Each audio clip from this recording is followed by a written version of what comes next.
What's up? This is Rebel Radio. What up? What up? This is DJ Newmark. This is Peanut Butter Wolf. It's your boy. It's okay. Keep checking out Rebel Radio. Rebel Radio. This is Rebel Radio. We're in the place right here. Rebel Radio is going down. Would you say Rebel Radio? Oh, wait. Let's do it again. Rebel Radio. What's up, Rebels? Welcome back to Rebel Radio, the weekly show where I bring you the rebels who are shaping our culture. Brought to you in partnership with our friends at EDM.com. This week I have Latroit back in full effect. He was my first guest we ever had almost 5 years ago. And he was on a couple years ago. He flipped the script on me and interviewed me. You can go back and check out both of those if you want. So this is his third appearance, and we're kicking off. He was kind enough to let me kind of try out a new format. So this week we have a short episode, really catching up with Latroit. Since the last time he was on, he won a Grammy for his remix of Depeche Mode's You Move. And we talk a little bit about what winning a Grammy does to you in your career and what all that means. He also had a song in an iPhone commercial last year called Nice. And so we catch up with him a little bit and we kind of preview what the format is. I'm not going to spoil it for you, but we're going to come back in a few weeks with another short interview with Latroit where we kind of dig into a single topic that hopefully is interesting to both of us and maybe even interesting to you. I don't know if it's exactly a debate, but you'll see it. Anyway, let's get into it right now with Latroit.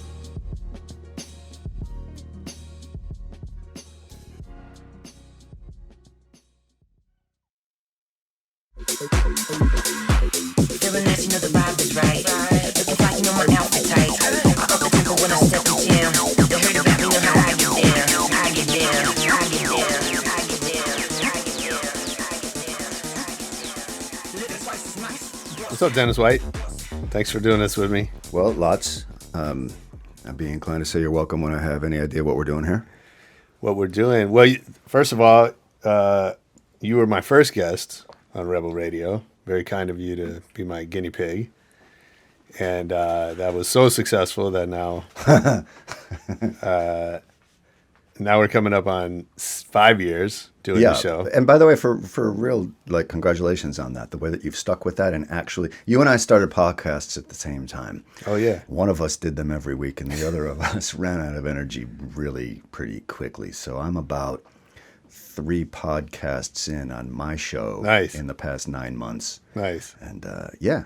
So this is a real question. So how do you do that? How do you... We're here for me to ask questions. How do you do it? You just do it. You just wake up every day and you have more shit to do than you can handle and you just kind of power through it. Yeah, the podcast for me is like, I'm with you on that program. Yeah. The wake up and have too much shit to do.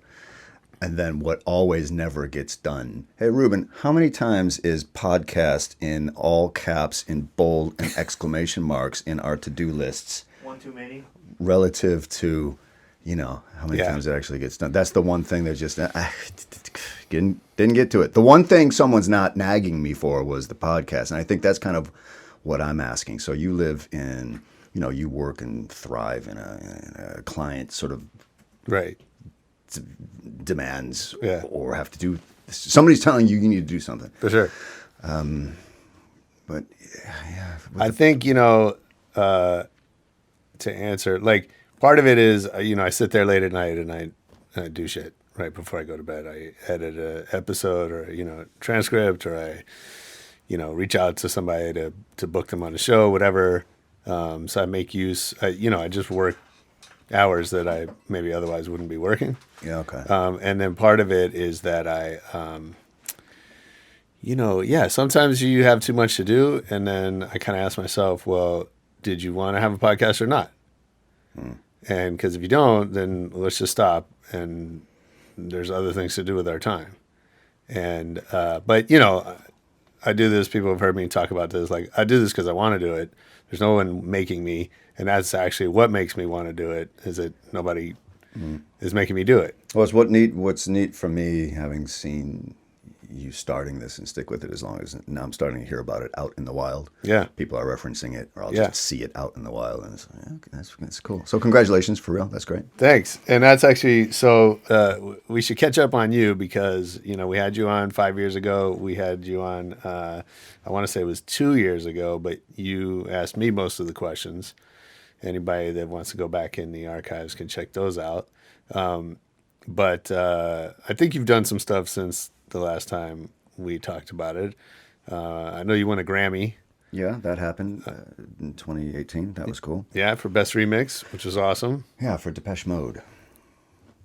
I was thinking about that a little bit, and I know, you know, we talk about it sometimes as friends, what does it mean to win a Grammy Award? What does it do for you in your career? And especially, you know, you're a couple decades into your career, and I have to imagine, you know, that's what it means today is very different from, you know, what it means to somebody starting out. Yeah, that's for sure. So for me, that it felt like it took me a little while to sift through what it actually felt like, because it's just kind of an unlikely, surreal thing Sure. to happen. Yeah, of course. Right? I feel like, you know, there's this theory of quantum physics, which is basically that everything that's possible to be happening right now is happening on some layer of some universe. Right. So I just feel like all 5 nominees won at the same time, and we all just went to our own little layer of the universe. And luckily, I won a Grammy, but unfortunately, Trump was president in that same layer. I'm not sure that was an even trade for the world. I'd take it. I mean, because both of those things 5 years ago would have been equally unlikely. Yeah. So I'm sorry. I'm really sorry, everybody, about that. You know, it felt that I did something that, you know, something happened. Yeah. Right. Like I went into music, and then I made music, and then it was noticed. That it felt like that.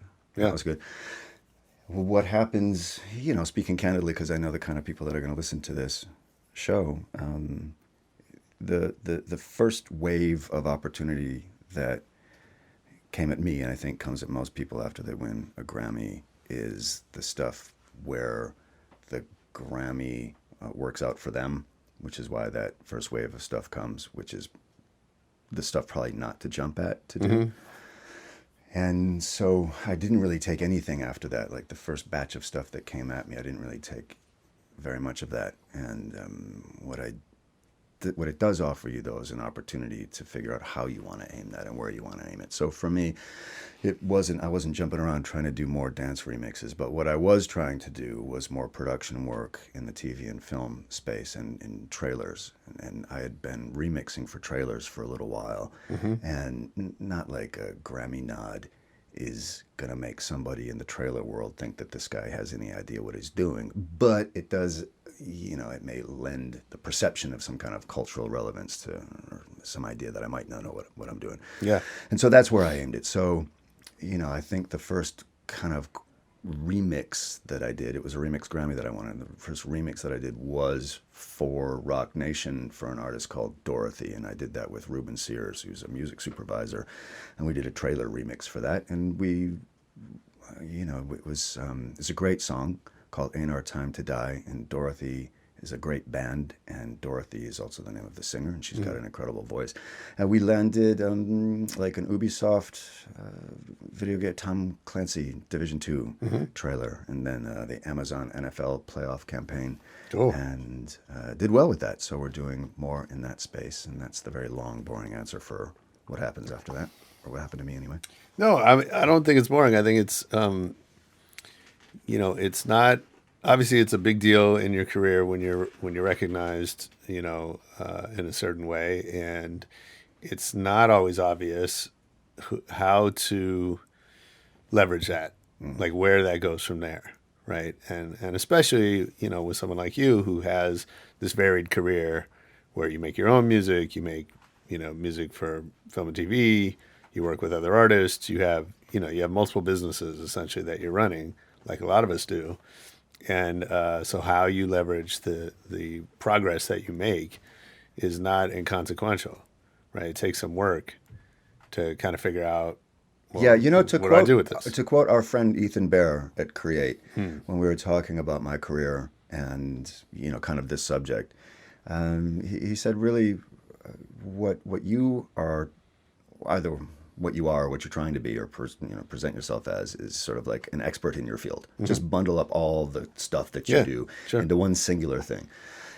So it definitely helped with that because, again, to your point, people may or may not know, right? So I have an artist project called Latroit, and that's pretty straight up club music in that lane. I try to keep that pure for that, and that's a lot of fun. But I have collaborations with an artist named Charles and with Liam Taylor and with Sullivan King, and we do a lot of TV and film stuff together. And I like working with brands, and I'm speaking with a brand in Belize about a music initiative. And if I'm honest, just the word Grammy Award winner just takes care of it takes care of a lot. Yeah. All right. Yeah. It's been very handy for that. I have to say. Yeah. As it should be. So before we go into my stuff, we should also talk about. You made a song back in the day under a different name, Static Revenger, called Happy People. Yeah. It's one of my favorite house songs of all time. Thank you. I love that record. And, I hate to qualify it I love the song. But I also just notice about myself that I don't know how to compare. People talk about their top 5 bands or MCs of all time, or their, I've never known how to do that. And so I tend to kind of categorize things because, I love Happy People. I wouldn't know how to rank it against an Ice Cube song or a Led Zeppelin song or some other stuff that I love, And so, I've always struggle is not really the right word because I actually don't care, but but I've never been able to create a unifying theory of music for myself. Yeah. I can tell you what kind of books I like and don't. I can tell you what kind of movies I like and don't, with few exceptions. That's interesting. Music, I'm just all over the place. Yeah. And how's that for you? Well, I don't know how that is for me, but I think what it is for different people like yourself, so to be super name droppy, and sorry, but since we're talking about this song, Fatboy Slim charted Happy People as one of his top 10 songs that he liked or that worked for him. And you're saying that that's a thing that you remember and that you like. All right. So you guys have different relationships. You like the song in kind of the same way, but for different reasons. He would probably like it because he played it and he saw that it worked and it gave a lot of people. It just worked for him in those moments, and those moments felt good to him. And so that's something that I remember. Now with you, because I know you not to be a club kid. I've never seen you on a dance floor. I've seen you in a lot of clubs. There must have been something going on around that period of time that had more to do with how the song felt to you, even in ways that you don't really remember. Yeah. Sure. I have this, what I've noticed along the way about being nice or trying to be generous or trying to help people out or whatever is you got to do that without expecting anything immediately back or expecting people are going to remember it, because usually they don't. But over a period of time, it informs their general sense of you. I don't really remember why. Sure. Right? Yeah. I mean, you don't remember why you might enjoy hanging out or talking to me, or if you think I'm an okay dude or not. You might not be able to hit the nail on the head for all the reasons. But it's an overall sense you have. And same about people that we don't like. I don't remember the exact thing. I just don't like them. Right. It's, I don't think that, the hi-hats in that song were particularly special. Right, I don't think there's anything that you could reverse engineer it to musically. Right. Oh, the way that he turned that filter over 8 bars. Woo! Right. Unprecedented. It's funny. I was just listening on my way here to an interview with Sean Penn, and he had a book out that was a bestseller, and he was talking about the book, and the guy was asking him about his other books that he loves, kind of thing, and he was like, I remember the tune, not the lyrics. Yeah. Well, me too, actually. And I'm very much like that. Yeah. To me, it's all about how it makes me feel. And some of that has to do with where I was when I discovered it, either in that very moment or just more broadly in life, certain songs mean something to me because of who I was and whatever was happening at the time. I would say a disproportionate number of people that remember Happy People fondly do so because they were on drugs the first time that they heard it. Sure. And Yeah. they just remember feeling, there's no Yeah, way. it takes you back. Sure. And Listening that's to that actually- song in the car is not going to live up to that experience, to the point of David Byrne and how music works when he was Right. writing about, and you told me to listen to that, or read that book. It's a great book. Yeah, it is. So to the point that he made about the way that we create music for the spaces that they're in. It's not even that we do it on purpose. It's just kind of the way that it plays out. Can't help it. Right. So, yeah, that song on drugs in London, the month it came out, is probably a different experience than listening to it in the car driving around. Sure. Unless you heard it the first time at the club in London. I don't know where I heard it the first time. I think you just played it for me Probably, on the phone yeah. or something. What's your favorite? Tell me one of your favorite house songs. I'm not here to say it's my favorite house song. It's just the one that I thought of when you said that, because it's of the era that we're talking about. And Tim Deluxe, It Just Won't Do. That's great. It's the one I thought of right now. It's just a great record. It's a great record. Okay, and then so we now have this format. We do a little lightning round at the end. I don't, even though you've been on twice, I don't think we've done it with you. So let me do that, and then we'll get into what I really wanted to talk about 20 minutes later. What's your favorite city to travel to? Barcelona. Yeah, you've been telling me about Barcelona for 20 years, and I still haven't made it. Are you serious? Yeah. Really? I think I'm going to go at the end of Come on. March. Sounds amazing. Who's your favorite DJ? I don't have a favorite DJ. I remember a couple of huge DJ moments. Like Fatboy Slim is a favorite DJ of mine. Yeah.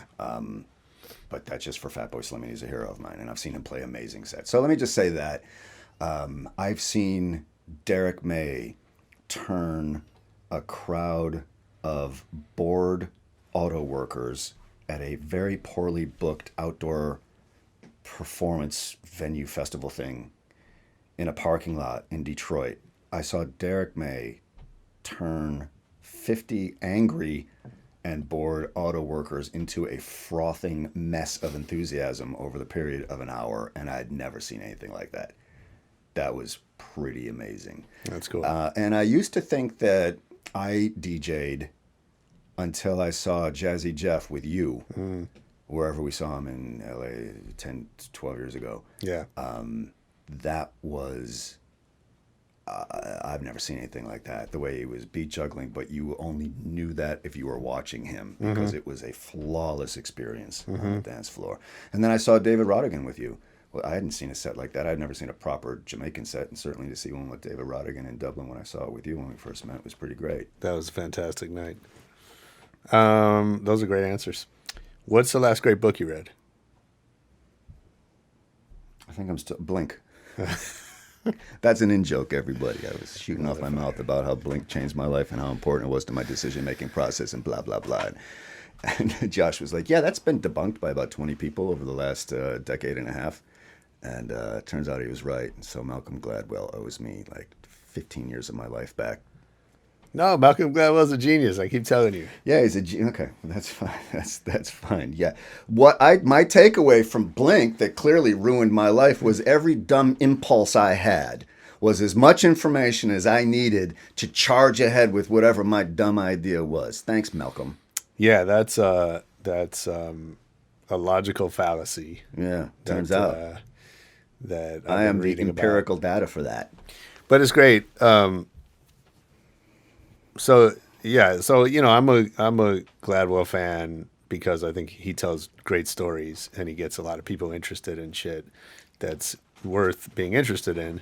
He also glosses over a lot of factual errors in service of the story. Most famously, the 10,000 hour premise. Well, yeah, that's one. That was the first thing that sort of was the crack in the veneer of right. him knowing what he's talking about all the time. Yeah. The 10,000 hour thing is not accurate. And if you write me a note. I'll point you to the podcast where someone interviews the guy that came up with, that is credited with that theory, and he tells the true story behind it. So about 9,900 hours, or I don't want to go into all that. good. No math on today's show. Simon Napier Bell wrote a book called Ta Ra Ra Boom Die. It was Okay. a history of the music business. Oh, That wow. is by far one of my favorite books of all time. Really? Yeah. And Nice. I read it often. Yeah. I read books that I like the way we might listen to songs that we like. Kind of. That's cool. Over and over. That is an outstanding book, and anybody in the music business who hasn't read that book will enjoy it and get a lot out of it. Huh. I've never read it, so I'm going to check it out.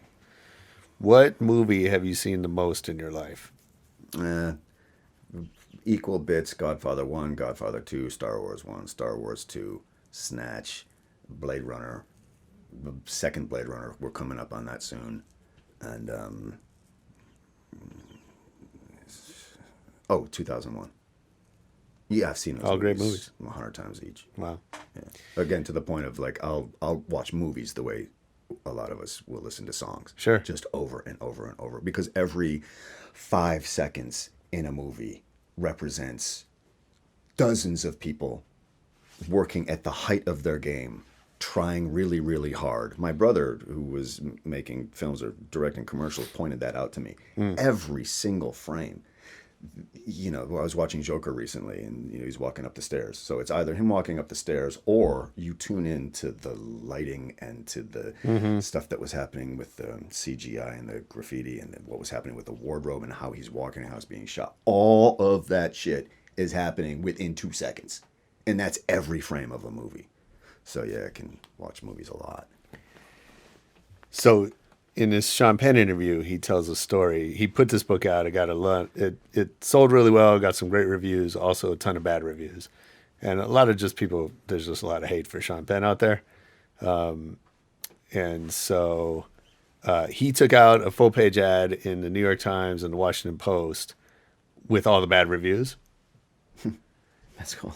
and then he put up a website to link you to the good reviews if you want to find those or whatever. But I thought that was an amazing thing to do. It's so punk rock. I That's love great. that. Yeah.